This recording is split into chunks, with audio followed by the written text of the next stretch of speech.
The result of these failures, what has become clear to me is we need a shift in paradigm in how we conduct our protective operations. As was demonstrated on Sunday in West Palm Beach, the threat level is evolving and requires this paradigm shift. But here are some of the findings from this mission assurance review. With respect to command and control of the site in Butler, Pennsylvania, the Secret Service has the main responsibility of building the site plan. We cannot abdicate or defer our responsibilities to others. Advanced team personnel have an obligation to ensure that each site meets the protective requirements and principles of Secret Service methodologies. The Secret Service did not give clear guidance or direction to our local law enforcement partners. There were communication deficiencies between law enforcement personnel at the site. For example, the Secret Service did not co-locate its security room with local law enforcement. There was an over-reliance on mobile devices, resulting in information being siloed. For example, at approximately 18:10 local time, Secret Service informed personnel that local police were addressing an issue at the 3 o'clock of the outer perimeter. At approximately 18:10 local time, via phone call, the Secret Service security room calls the counter-sniper response agent reporting an individual on the roof of the AGR building. That vital piece of information was not relayed over the Secret Service radio network. At approximately 18:10 and 54 seconds, verified through body camera footage of local law enforcement, officers confront the assailant on the roof of the AGR building. At 18:11:05, by a phone call, the site agent calls the assistant site agent to find out what exactly is going on at the 3 o'clock, and during that call, shots ring out. At 18:11:32, verified through body camera footage, the first series of shots are fired by the assailant. At 18:11:36, again verified through body camera footage, a second series of shots are fired by the assailant. At 18:11:47, through body camera footage, Secret Service counter-snipers neutralized the threat. With respect to diligence, line-of-sight issues were acknowledged, but not properly mitigated. Issues were encountered the day of the visit with respect to line-of-sight concerns, but they were not escalated to supervisors. While some members of the advance team were very diligent, there was complacency on the part of others that led to a breach of security protocols. With respect to accountability, the Mission Assurance Review has identified deficiencies in the advanced planning and its implementation by Secret Service personnel. These employees will be held accountable, and this agency has among the most robust table of penalties in the entirety of the federal government. And these penalties will be administered according to our disciplinary process. But due to federal regulations, I cannot get into personnel matters as they are proceeding. With respect to a paradigm shift, we're at a pivotal moment in the history of the Secret Service and at a pivotal moment in the history of our country. And I've directed that the Secret Service embark on a significant paradigm shift that will redefine how we conduct protective operations. What occurred on Sunday demonstrates that the threat environment in which the Secret Service operates is tremendous and under constant threat. And we've been in this heightened and increasingly dynamic threat environment since July 13th. This reality has necessitated that we significantly increase our protective footprint, and we've already begun to do so following the events of July 13th. This increased operational tempo requires additional resources to not only account for costs being incurred today, but ensure that we have the tools, the technology, and personnel needed to meet these new requirements and execute our mission going forward. The paradigm shift will be a driving force to move the Secret Service from a state of reaction to a state of readiness. And the vision is for the Secret Service to be more agile, with the ability to escalate protection to the highest levels for numerous protectees for undetermined periods of time. But in order to do this, we need additional personnel, technical assets, and equipment for the sustainment of immediate and future needs. Our personnel have been in a state of hypervigilance following July 13th. We are certainly working our people hard, and I've used this term publicly, redlining. This cannot be about working our people harder. So with respect to changes, the workforce, the American public, they can expect changes in our processes for advances. There will be an increased use of technology, not only to assist in communications, but also situational awareness when we're doing our protective mission. There will be organizational changes. For example, I've already directed the creation of an applied research and development section to field new technologies, leverage the research of other government agencies, and calibrate our technical security assets to stay ahead of threat vectors and technical collection impacting Secret Service equities. This will be an iterative process, meaning it will be constantly evaluated, validated, updated, and evolving. We cannot be stagnant. And we must be weaned off the reliance of partners within DHS to assist us during high operational times. The Secret Service should be self-reliant outside of national special security events. However, we recognize that we will always need assistance from our partners within the Department of Homeland Security and our partners at the Department of Defense. And I want to take this moment now also to thank our workforce. I want to conclude by thanking the men and women of the Secret Service who are working tirelessly. This summer we experienced an unprecedented operational tempo for our agency. Within a 45-day period, the Secret Service successfully implemented our operational security planning at 3 national special security events: the NATO Summit, the Republican National Convention, and the Democratic National Convention. We successfully protected both the presidential debate in Philadelphia and multiple protectee visits commemorating the anniversary of the September 11th attacks. All of this took place while protecting major party candidates on the campaign trail. This high operational tempo continues as the Secret Service prepares for the United Nations General Assembly next week, where we expect to protect more than 140 visiting world leaders and heads of state. I am proud of all that we've accomplished in a very difficult and tumultuous time for the agency. And I recognize and thank the men and women of the Secret Service and their families for continuing to make great sacrifices in support of our enduring mission. And with that, I will take questions. Director, given all of the attention and scrutiny related to these events, Sir, given all the attention and scrutiny related to these events, do you believe your highest level protectees will now need to campaign differently in how they organize their events and in how they live their daily lives, things like trips to golf courses or recreational time? Will they have to live differently in order to be safe? Well, ultimately, Kelly, it's the responsibility of the Secret Service to make sure that we provide a secure environment for our protectees. We want them to make sure that they can live their lives with some type of normalcy, but they must do so with us providing the highest levels of protection, which we have been doing since July 13th.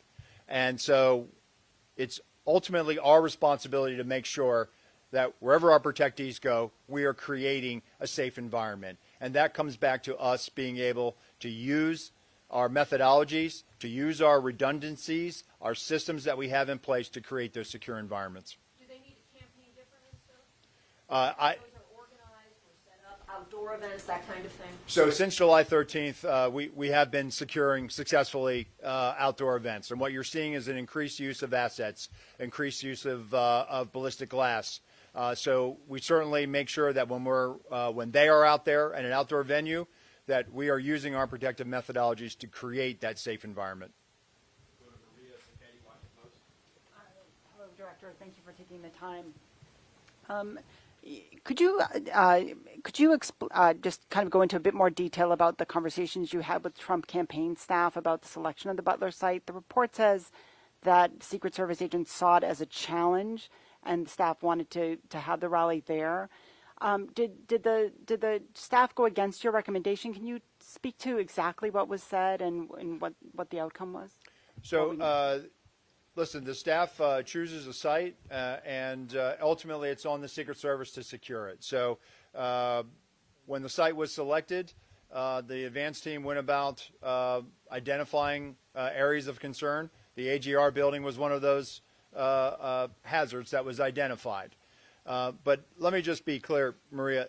Ultimately, it is the Secret Service's responsibility to secure a site. We certainly have conversations, and it doesn't matter whether it's a campaign staff or a White House staff. We have conversations, and we have very good working relationships with those staffs. But ultimately, it is the Secret Service's responsibility to secure a site.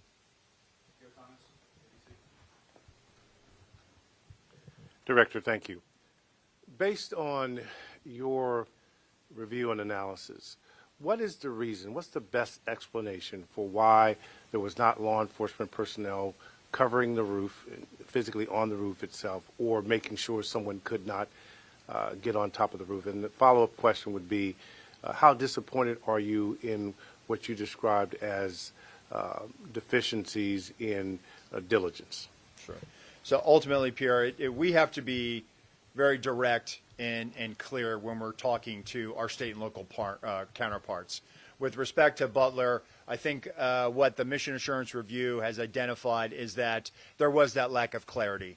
And I can tell you, since July 13th, when I've been out on the road and I've watched field offices, and I gave guidance upon becoming the acting director to the field. We have to be very clear when we're talking to our state and local partners. We value those relationships with them. We need them to be assisting us and be shoulder to shoulder with us.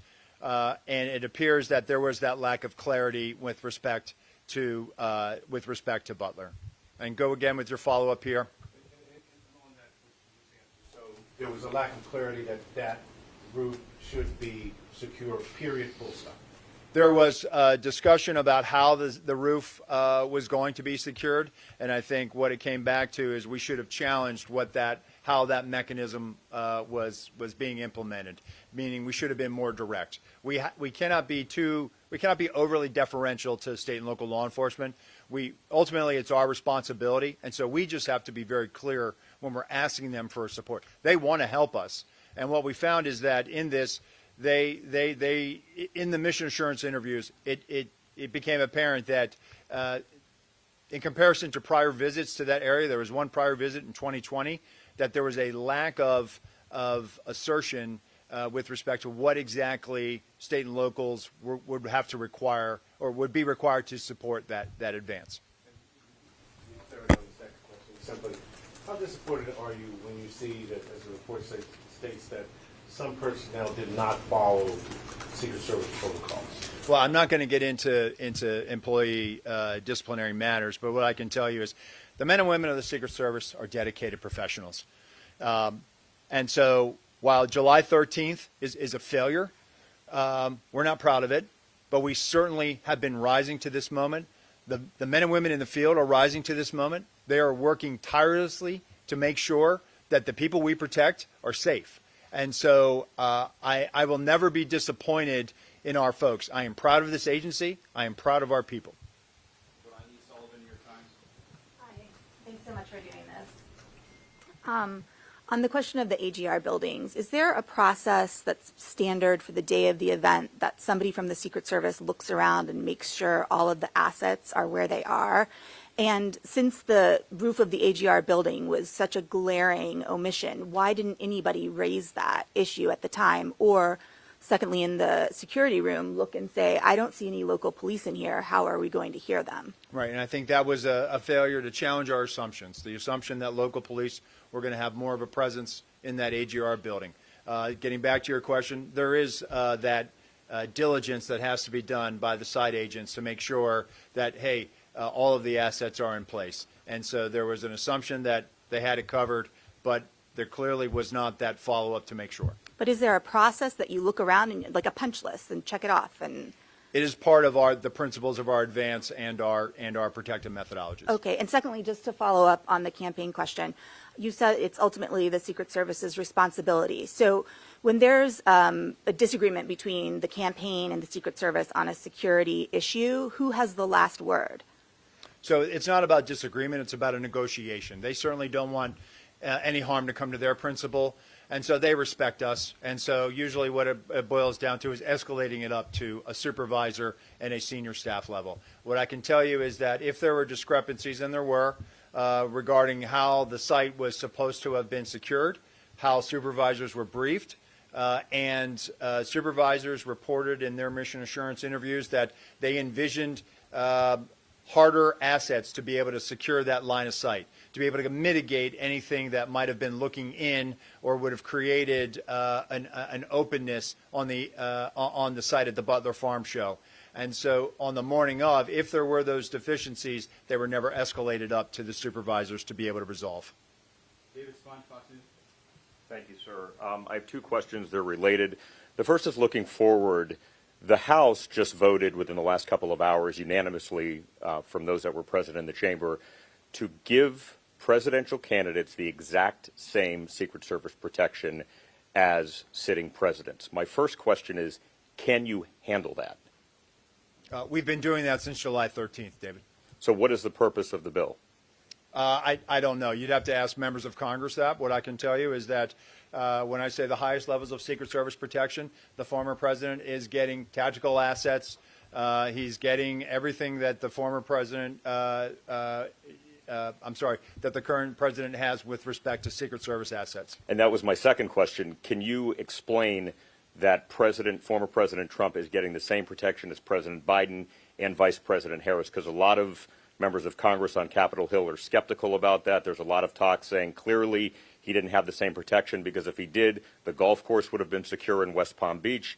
Can you tell people what's going on with that? So with respect to West Palm Beach, what I can tell you without getting into our TTPs, our techniques, our tactics, our procedures, what I can tell you is that on that day there were counter-sniper elements that were present with the former president on the golf course in proximity. There was an entire counter-assault team that was there in proximity.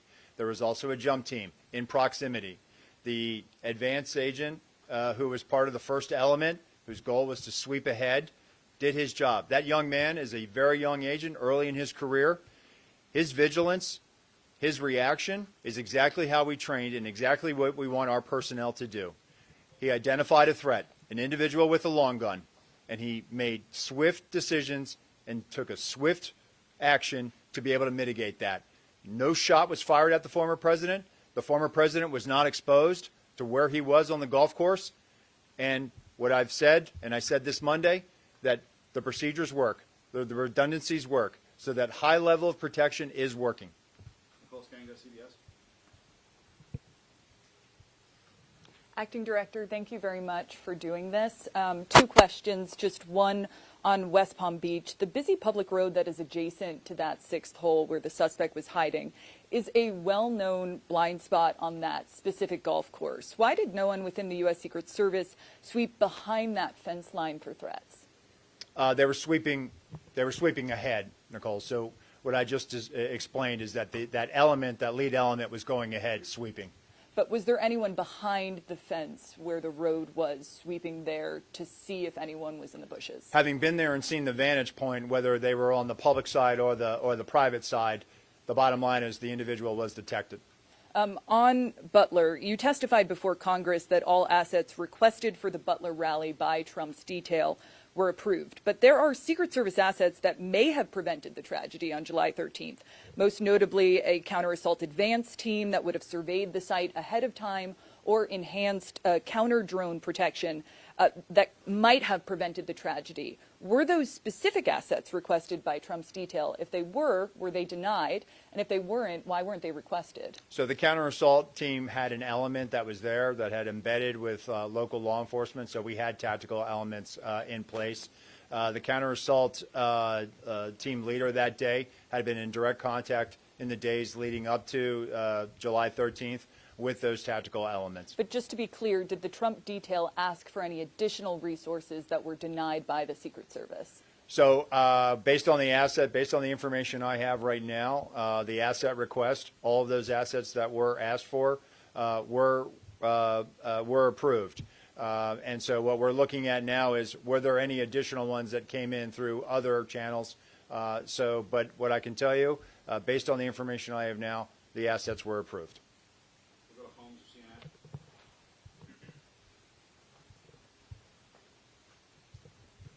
Two questions. When we're talking about Florida and the idea that this was the Secret Service working as it should, does this mean that no security will change for Trump when he goes golfing again? Well, I think what we try to do, Holmes, after every incident, we look at it. What could we have done better? We look at everything. And it doesn't matter whether there's a critical incident that occurs. So we are looking and we're reevaluating to look at, do we need? I've had conversations with Sheriff Bradshaw in Palm Beach County. And so I will leave it to the local field office to carry on those conversations about making changes. That's where I'll leave that. And then on Butler, if we can drill down on the specific timeline a little bit, at 6:08, we know that a local radio call went out that a man was on the roof. Now, my understanding is that the state police were in a separate area with locals, and their job was to communicate any local chatter to the Secret Service. Why was that 6:08 radio call not communicated to Secret Service, or was it by the state police? So the information I have is that we had a member of the Pennsylvania State Police in our security room, and that's what spurs that phone call to the counter sniper response agent at 1810. And so the state police never communicated a local radio call at 6:08 to the What I'm Secret saying Service. is that the personnel that was in the security room passed that information, and that triggers the 1810 phone call. Okay. We'll go to Rebecca Beach with the Hill.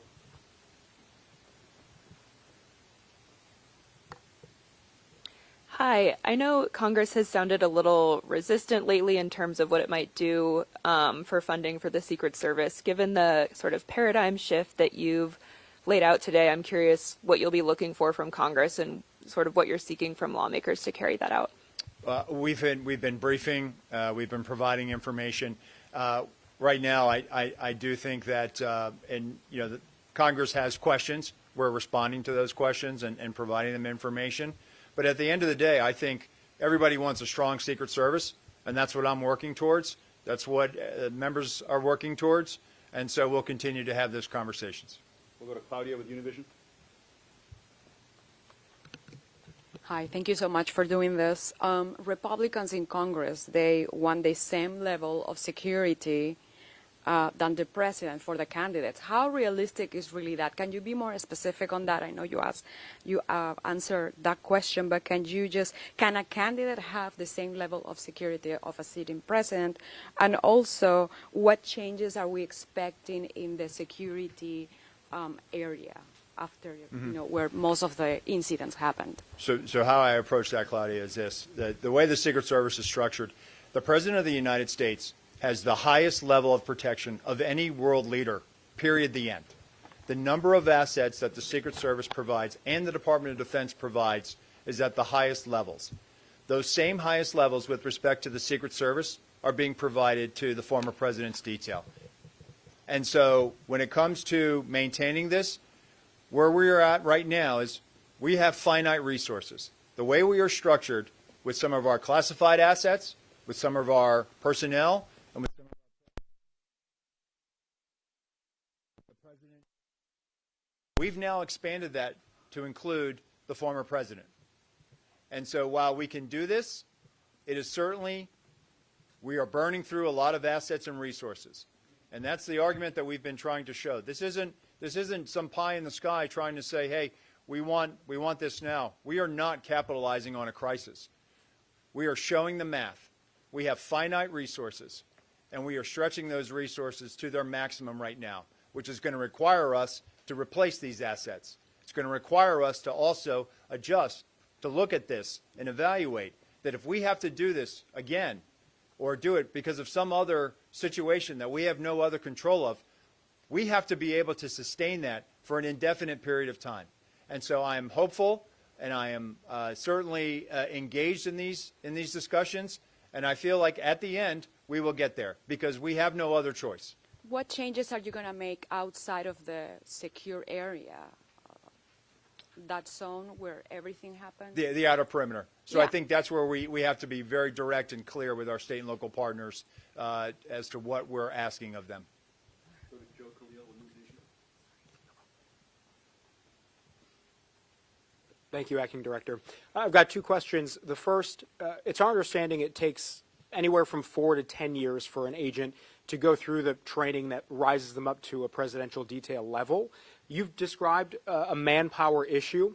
Given that, do you think that training time frame might change so you can expedite getting more officers to a presidential detail should you need that? So we're not going to drop standards, Joe. We have not dropped standards. You do need to develop those agents, and when agents start, you cannot put them on the highest level protecting a protectee. When they graduate from our training facility, they go to a field. They do advances. They do criminal investigations. The importance of having that what we call phase one, that's where those agents that are doing federal investigations, that are interfacing with local law enforcement, those are skills that they learn. Analytic skills, how to conduct a federal investigation, how to interact with a U.S. attorney, how to interact with a state or local agency. And all the while they're doing that, they're also popping in and out doing protection, whether they're doing it in New York City for a United Nations General Assembly, or they're doing in advance for a visiting head of state or a world leader that comes into their field office district. That's where they cultivate and sharpen those skills, and it will take them up until probably 4 years. Ideally, that sweet spot is between the 4th and 5th year, where we send them off to a permanent detail. That's where we are getting to as far as the career path. And so it's critically important that we make sure that we still develop people. It is being on the Presidential Protective Division or the Vice Presidential Detail. It is a very, very high-pressure situation. It requires a lot of maturity. It requires decision-making, analytic skills, and the ability to problem solve. And it takes time to develop those skills, even though we've put you through training. The more seasoning you have in the field, the better off you're going to be as far as being a protection agent. So then how do you address the manpower issue quickly? So right now we've had robust hiring this year. By the time we close out the fiscal year, we're going to hire more than 400 special agents this year.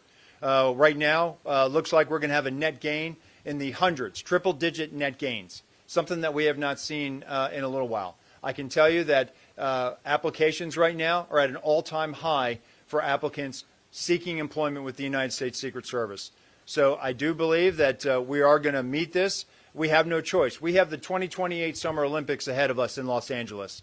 The Secret Service will be responsible for the security planning of that. That is going to require a tremendous amount of personnel, tremendous amount of resources, and a tremendous amount of collaboration with state and local and other federal partners. We are going to get there. We are getting there now. We have filled all of our training classes going into this next fiscal year. So we're getting there. We have turned the corner. We're showing those metrics to Congress, and I think that's the question that they've had, and we are going to show them that we can deliver on this. And just second question is, former President Trump has said that he is going to the Alabama-Georgia football game this weekend. Are those kinds of events particularly concerning, given he could be around tens, if not hundreds of thousands of people? So I'm not going to comment on protectee schedules. What I'll tell you is that each event is complex and each advance is different. And those advance teams, they know what they have to do to make a secure environment for our protectees. Thank you for doing this. You said we were now moving into the accountability phase of this Butler investigation. You did not want to discuss names of who might be punished, so to speak, but can you give us more detail, at least maybe how many people would face punishment or repercussions for what happened in Butler, at what levels of the organization those people represent, and what level of punishment, again, they may face? So, again, I can't comment on this. This is a personnel matter that is still pending. What I will tell you is that I have not asked for anybody to retire. That was not, I know some of that was reported. That is false. And with respect to the disciplinary process, it will be handled in accordance with our table of penalties. That will be led by the Office of Integrity in coordination with our Office of Professional Responsibility. And then one follow-up as well. All this talk about making things more robust, more agents in the field, this type of thing, this is not the first presidential election you guys have had to secure. So why weren't all those moves put in place prior to this year's election? So the former president has had robust security around him since he left office, more robust than prior former presidents.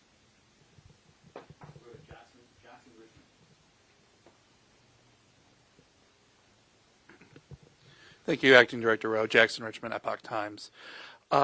Has security been adjusted or increased following the Florida attempted assassination attempt? After all, according to Congressman Matt Gaetz, a DHS official has warned that there are 5 assassination teams targeting former President Trump. The official warned that there isn't enough protection to deal with that level of threat. Are you aware of this assessment, and what is the Secret Service doing to respond? So I will tell you, as I mentioned earlier, we, of course, are evaluating coming out of West Palm Beach, and we're having those conversations with state and locals. I'm not going to talk about unnamed sourcing or the report you mentioned. I'm not familiar with that. And local law enforcement doesn't have the same training that Secret Service agents do. Will the Secret Service be training local law enforcement ahead of events as to prevent another Butler? So right now we're actually having some very good discussions with the Federal Law Enforcement Training Center about developing a curriculum to assist our state and local partners. And you know what I'll say is some of the things that we've been talking about. Our state and local partners, and I know people have said they're not trained like the Secret Service. Men and women of law enforcement protect their communities every day. They understand how to handle a crisis situation. They understand how to respond to a violent felony in progress. They know what their jobs are. We certainly, when we ask them and enlist their assistance, we're relying on them. So I think it's important that we always try to give back to them, whether it's through training or forensic support or investigative support. And so one of the things that we're contemplating now is partnering with the Federal Law Enforcement Training Center to develop not only a law enforcement guide, but also develop a training curriculum through FLETC with a cadre of Secret Service personnel to be able to train them in the principles of advance. And that will only help them when dignitaries come to their district, or perhaps if they're protecting a mayor or a locally elected official. So we're all about giving back to them. Next month, we're going to unveil a guide on how to come up with a multidisciplinary threat assessment team that's going to be led by our National Threat Assessment Center. So we are very, very in tune with what our state and local partners, how they support us, and we are constantly evaluating what we can do to not only bolster those relationships, but give back to them. Thank you. Sadie Gurman, Wall Street Journal. Wow, you guys have covered a lot of ground with the questions.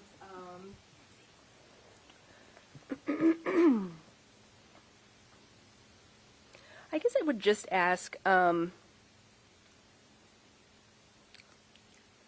I don't know. You guys have really covered it. I'm sorry. I'm gonna give my question to someone else. You only get one. Rebecca with the Associated Press.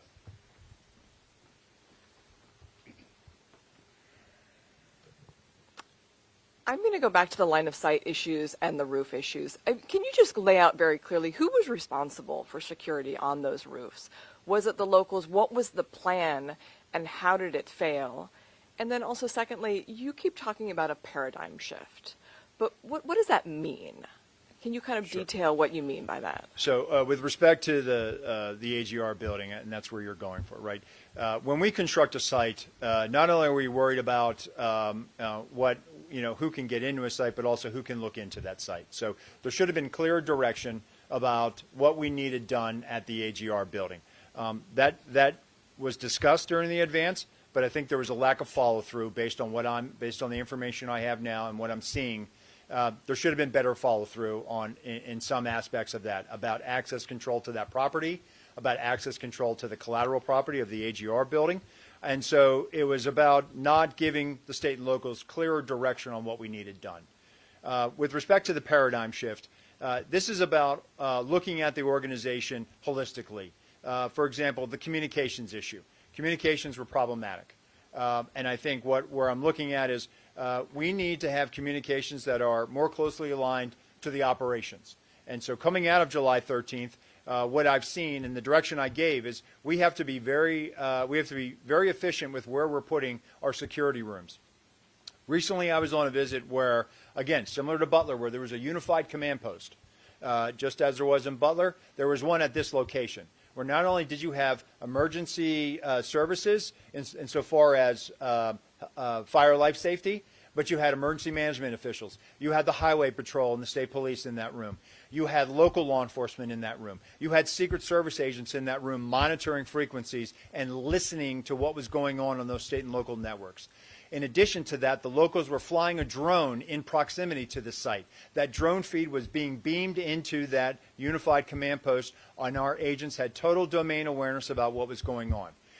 Also, they had traffic cams. They were able to pipe in those traffic cams into that unified command post. That is the model by which our field, they have taken this to heart, and those special agents in the field are now having those conversations, and they are directing exactly what we need, and they're posting our people exactly where we need to be, so that when our protectees are in a site, we have total awareness of what's going on around us, and we have total awareness of what's being communicated on those local networks. And if I could just follow up with one question. Down in West Palm Beach, on the evening of the attempted assassination down there, the local chief, I believe it was Bradshaw, had said that when Trump was president, there would have been a lot more security around the perimeter, but basically now the Secret Service does the best that they can. But you've said that he has got the highest levels of security now. I mean, can you compare and contrast, like, is it the same now as he would have been getting while he was sitting president? So what I'll say is the former president has the highest levels of Secret Service protection, and I think the sheriff actually went back and clarified his statement, so I would point you to that. I believe he did that on Monday. Thank you, Director. Wanted to ask about Sunday's incident as well. Is it your view, I know you've talked about the procedures working as intended, is it your view that there wasn't any type of security lapse that allowed that armed individual to get within a few hundred yards of the former president? Well, I can tell you is we're looking at it from an after-action report, looking at reviewing that. But what I think it goes to show is that that's why we have tripwires. That's why we have systems out there. That's why we have redundancies built into our protective model. And that's what was demonstrated on Sunday. And in terms of the report, I mean, what specifically will be different on the ground now? For instance, are you mandating that command posts have both Secret Service and local law enforcement in them? Will law enforcement have to communicate on the same frequencies? Are there any sort of practical changes that you've made that are in effect, based on the report? Yeah, so security room location, right, being where local law enforcement is, right? The broad use of technical security assets, ballistic glass, leveraging partnerships with the Department of Defense to be able to move materials, move personnel across the country in support of a nominee. So those are things that we've been doing post July 14th, and those are things that are going to probably be in existence in perpetuity moving forward.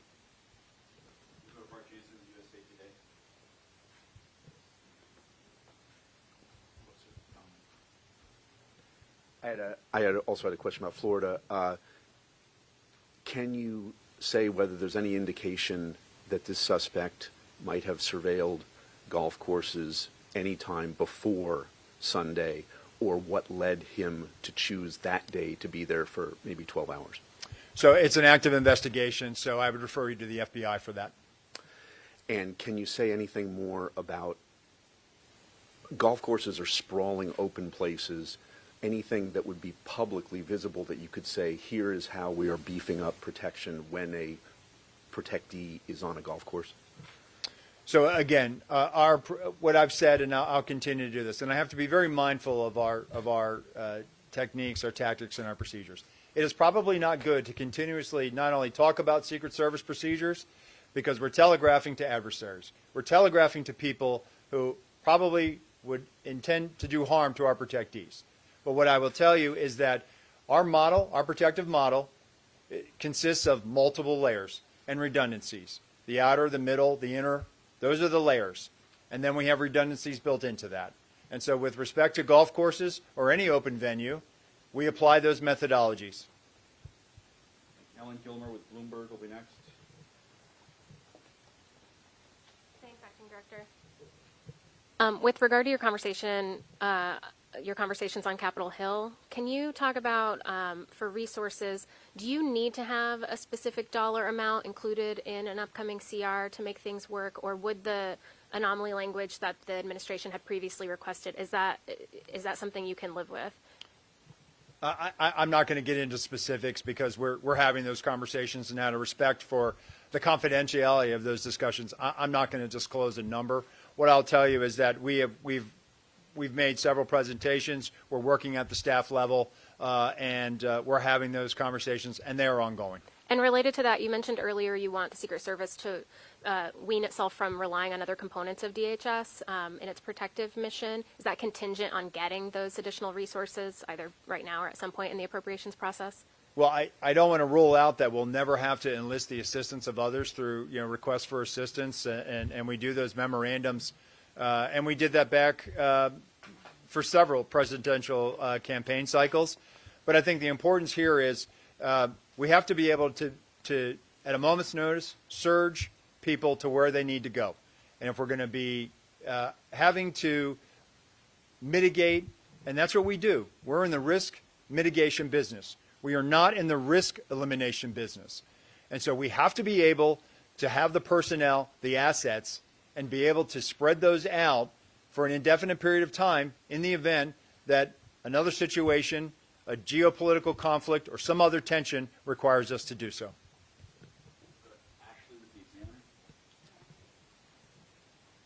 Thank you. You've addressed the golf course incident in great detail, but I just want to ask, are you fully satisfied with the way the Secret Service managed the Florida incident on the golf course, or would you change anything? Can you answer the question that way? I'd say based on the information I have right now, I say that situation was managed according to our training. As soon as our agent discovered the individual, took swift action. And took steps to neutralize that threat. Immediately upon doing so, he communicated over the radio. There was a communication of shots fired, which immediately, not only did our personnel assigned to the close protection of the president, of the former president, hear the shots, they immediately went into action. The counter-assault team went into action. The counter-snipers went into action. Supervisors and shift personnel immediately evacuated the president, took the most expedient route to where he needed to shelter in place. He had ballistic protection around him. They sheltered in place until they could determine, was this just the first wave of an attack? Immediately, local law enforcement assets responded to the scene. Local tactical assets that were partnered with our counter-assault team were also present, immediately responded. And so that barrier, those layers of protection, those redundancies, the redundancy was the agent that first discovered, followed by another set of agents that also set up that middle perimeter around the shift that was evacuating. And so in the case of West Palm Beach, based on the information I have now, and again, we will review it, it appears that those agents, those supervisors, made swift decisions and made correct decisions.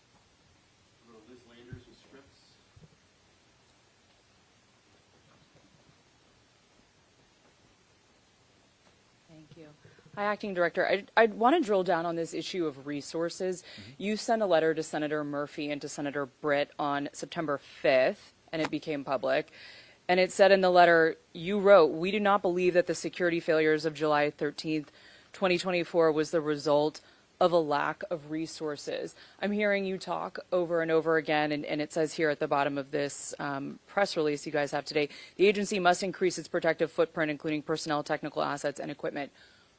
How do you square those two things? How do you ask Congress for more money when you yourself have determined that what happened on July 13th was not a lack of resources? So how I square that is as follows. Following July 13th, we immediately took steps to elevate the Vice President, the former President, to the highest levels of Secret Service protection. We also took steps to elevate the protection of Senator Vance and eventually Governor Walz to high levels of Secret Service protection. And what I was talking about earlier is the way we are structured, and I go back to this, the President of the United States is the most highly protected individual on the face of the world. That is how the Secret Service is built. That is what we are primarily focused on. And then once you have those assets and resources, they are also committed to the Vice President. So how I square this is as follows. Following July 13th, when now we are because of this hyperdynamic threat and the operational environment which we find ourselves in, we only have so much of those assets to go around. And so while we are providing them to the former president, we are providing them to the president to the vice president, to other protectees. And so at this point, what I'm telling Congress is we can do this and we will do this, but there has to be a replacement. There has to be life cycle replacement on this. There has to be, if we're going to be called upon to do this again or do this now, because the threat is not waning. The threat is not going to evaporate anytime soon. And so we have to be prepared for this. And that is the argument that we have been making, and we have certainly made some inroads, and we're having these productive conversations with the Hill. Can I just ask you also, will the Secret Service have the resources to protect the Capitol on January 6th? I know that's now been designated. The agency will be leading the protective services detail for that day. You're describing protecting all these different people right now. How will January 6th play out? So the January 6th proceedings were designated a national special security event. We are the lead security planner for that. But again, we have great partnerships with all the law enforcement agencies in Washington, D.C., and most notably the U.S. Capitol Police, which are our partners when we do the State of the Union or when we do any event at the Capitol that rises to a national special security event, like the State of the Union or state funeral. So you feel confident you will have the personnel, technical assets, and equipment you need for that day? We will have what we need. Director, last question is going to go to the floor.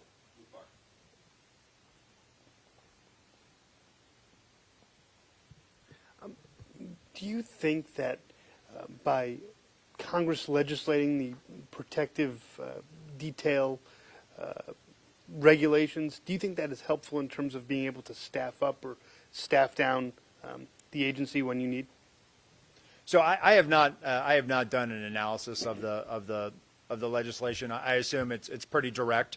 But look, as I stated, I'm sure Congress wants to make sure that the Secret Service is strong.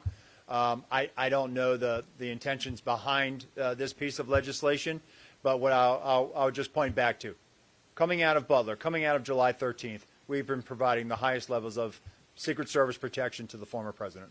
Thank you. All right, thank you, everyone.